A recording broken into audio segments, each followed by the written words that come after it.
Hey everyone, welcome to Kito and Krime.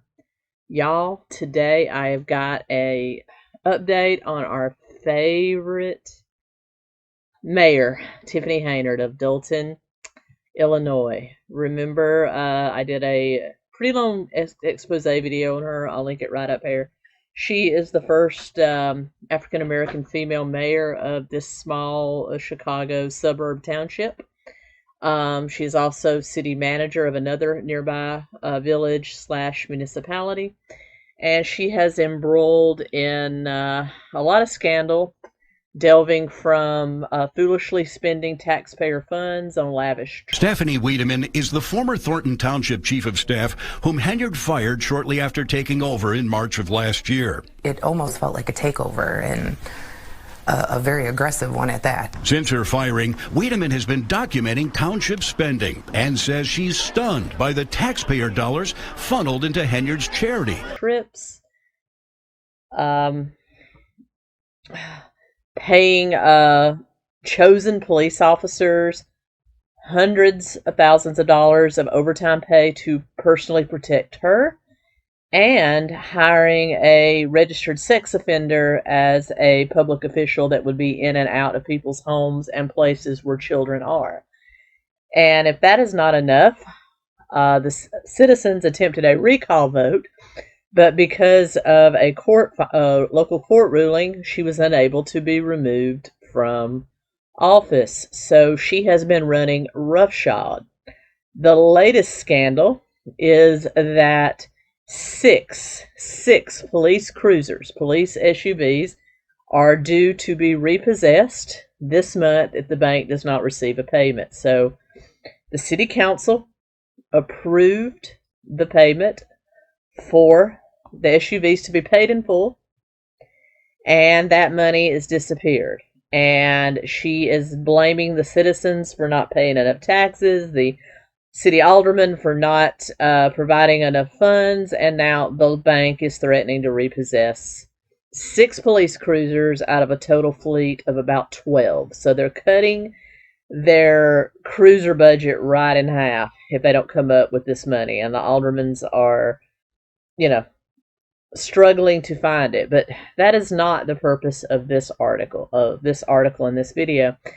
This video is on the allegations of this young lady right in front of me here, Miss Valerie Stubbs, who was a leading critic of Tiffany Henyard, who she calls a failed burger joint owner that failed to manage an independent burger restaurant, failed miserably, and then decided to go into politics.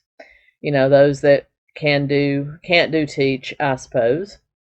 But anyway, Ms. Stubbs has been an open critic. She criticized the way funding was handled. She's a former sheriff's deputy, and she also was a leader in the recall movement for Ms. Henyard right after the allegations of her hiring a registered sex offender came out. And she said that after that attempt, which did fail because of a court ruling, not because the people didn't vote her out, she says that Miss Henyard has been relentlessly harassing her.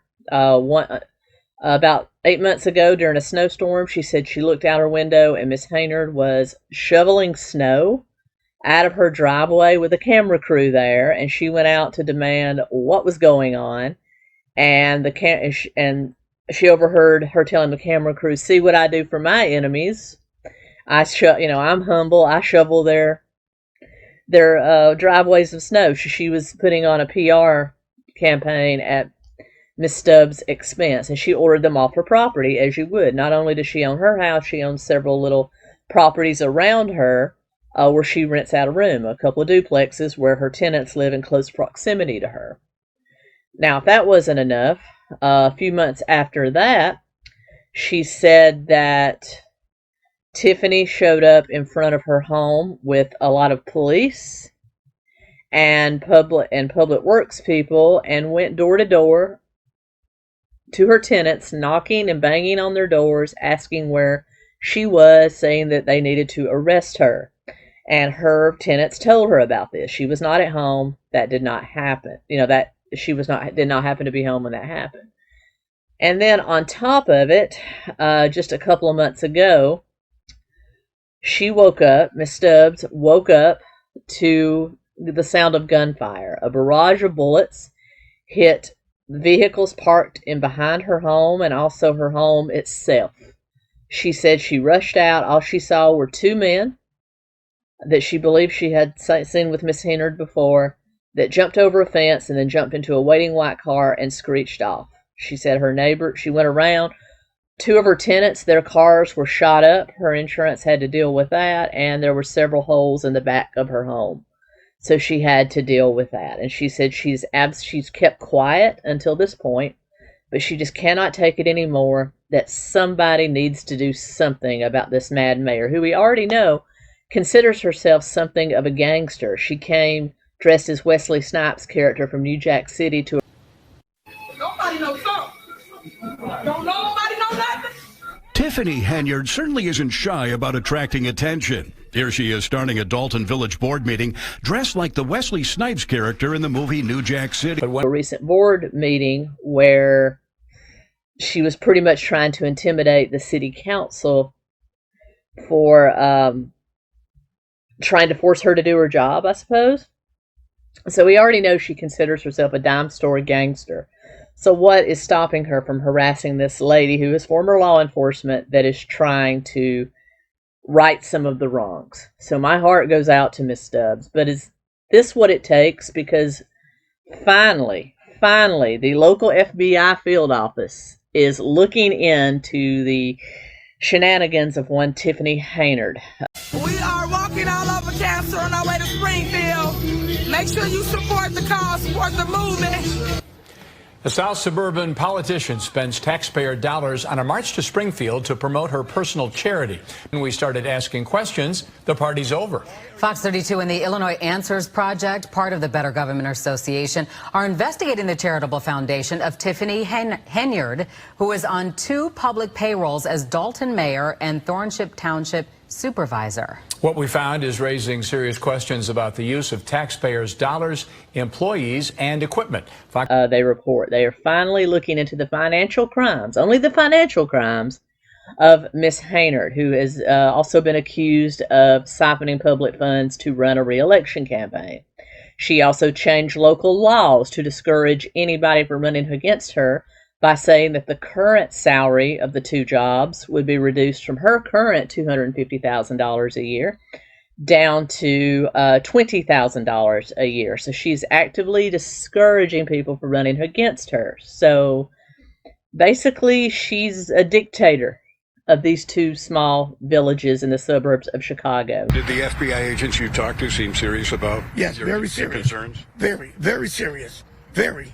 Lawrence Gardner owns a U-Haul rental and trucking business in South Suburban Dalton and says he went to the FBI several months ago, frustrated that the village of Dalton would not renew his business license.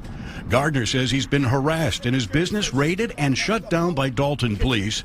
He believes because he refused to make a donation to a civic event sponsored by Dalton Mayor Tiffany Henyard. Now, does that really surprise me? No, because Illinois, particularly Chicago, is rife with corruption, from Lori Lightfoot on down to the current mayor, who is allowing all kinds of crimes to run amok. Chicago is a den of corruption.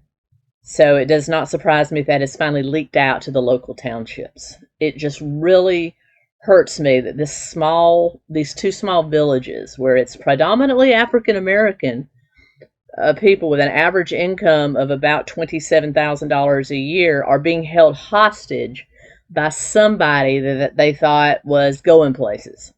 And it just really irks me that sometimes the most downtrodden are the ones that are taken advantage of the most. This woman has literally set herself up as a dictator.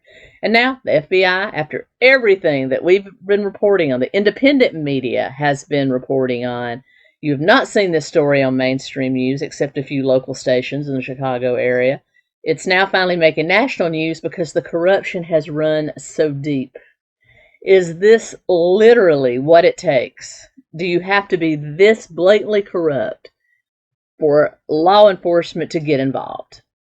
Why hasn't the Illinois Bureau of Investigation, Illinois State Police, the FBI been involved before now? It has to get this bad that it's almost clown world and humiliating before anybody does anything about it. And it's disgusting. It's absolutely disgusting. This is full crime on display. I hope they bring her down. And I hope that Miss Stubbs and others around her continue to fight the good fight. Because it's just heinous. This is the United States of America. We're supposed to be better than this. Illinois, Dalton, Chicago, get your act together, because this isn't good. This isn't good from anybody. You're taking advantage of people that you say are downtrodden and ratioed against and discriminated against, but yet you're the people doing it.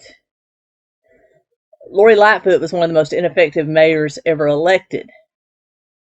People, please, before you vote, actually read what your candidate's platform is. Read, understand, ask questions. Don't just vote because they're a female, because they're the same race as you, because they're the same sexuality as you, because they have the same gender identity as you. Read what they're about, because bad people and corrupt people come in all kinds of packages. It's absolutely insane. I really believe there ought to be a literacy test and an understanding of platforms before you vote. I really do. Because this is how bad people get into office. Because the electorate is too trusting. They vote on the most minuscule of reasons. They're either one-issue voters or they vote because somebody is like them in some way. And that's not what you have to do. I don't care what a candidate looks like, talks about. I don't care what religion they are. I don't care anything. What counts is their platform, their track record, and what they're willing to do. Please do better. My thoughts and my prayers go out to the people of Dalton. I hope the FBI does this correctly and gets her out of office and gets her under the jail where she belongs. And this very short rant video is my bonus gift to you. I'll be back really soon with another. I hope you enjoy it. Let me know if you like these little short videos where I kind of get on my high horse a little bit. I'm very opinionated. I really am. And sometimes it gets me into trouble. But anyway, I hope you enjoyed this. And until next time, Kito and Krime out.